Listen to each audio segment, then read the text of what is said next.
Okasha, Na'am baba. zo in aike ka je ka siyo min goro. To baba. Yawwa.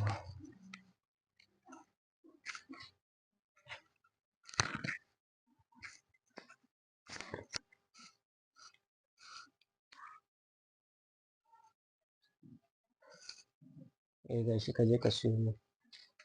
To baba.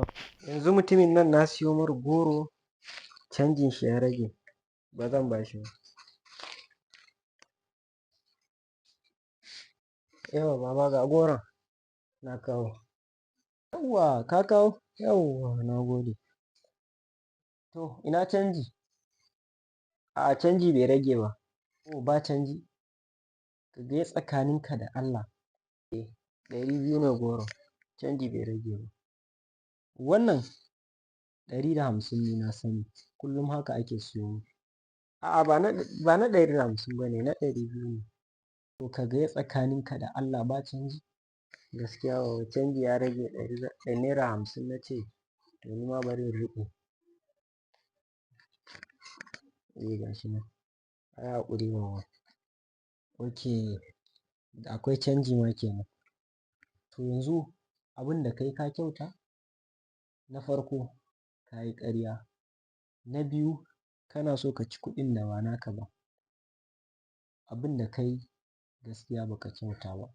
Na ga naira 50 ne shi yasa na ce kawai bari in riƙe. Kar ka ga ƙanƙantan kuɗin nan. Ba tare da sani na ba ka ɗauka.